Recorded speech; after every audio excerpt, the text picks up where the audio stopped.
आज मैं आपको एक मज़ेदार कहानी सुनाने जा रही हूँ। पुराने ज़माने की बात है। एक राजा था। वो बड़ा ही अहंकारी और क्रोधी था। वो छोटी छोटी बातों पर भी ज़्यादा क्रोधित हो जाता था।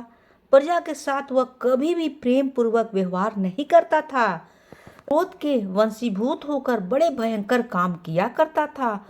वह छोटी छोटी गलतियों के लिए भी अपनी प्रजा को मृत्युदंड देने में हिचकिचाता नहीं था। इसी कारण सभी प्रजा मन ही मन उससे घृणा करती थी। एक दिन राजा अपने मंत्री और कई दरबारियों के साथ दूर कहीं घूमने निकला। चलते चलते सभी एक जंगल के पास पहुंचे। रास्ते के समीप एक लकड़हारा लकड़ी काट रहा था। दरबारियों ने लकड़हारा को लकड़ी चुराने पर पकड़ लिया। उस समय राजा अपनी दाढ़ी मूछ पर ताव देते हुए एक पेड़ की छांव में बैठा हुआ था। मंत्री और दरबारियों ने लकड़हारे के हाथ पांव बांधकर उसे राजा के सामने उपस्थित किया। यह देखकर राजा का गुस्सा सातवें आसमान पर पहुंच गया। उसके तन बदन में जैसे आग लग गई। वह सांप की तरह फुफकार मारने लगा। गुस्से के मारे ही वो अपनी ही दाढ़ी मूछ के बाल उखाड़ने लगा।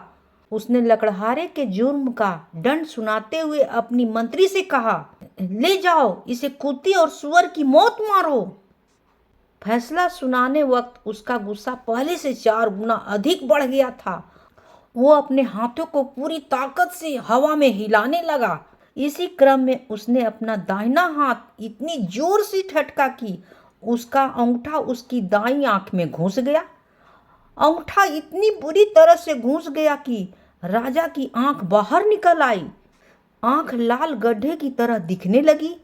उससे बहती हुई खून की धारा देखकर मंत्री और दरबारी घबरा गए। उन्होंने तुरंत कविराज को बुलाया। कविराज के उपचार से रक्त बंद हो गया, लेकिन राजा अपनी दाहिनी आंख सदा के लिए गंवा बैठा था। उसी दिन से राजा वह काना हो गया और काना राजा के नाम से वह पहचाना गया।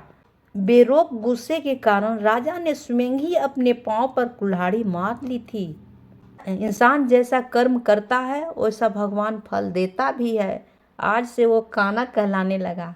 काना राजा की कहानी समाप्त होती।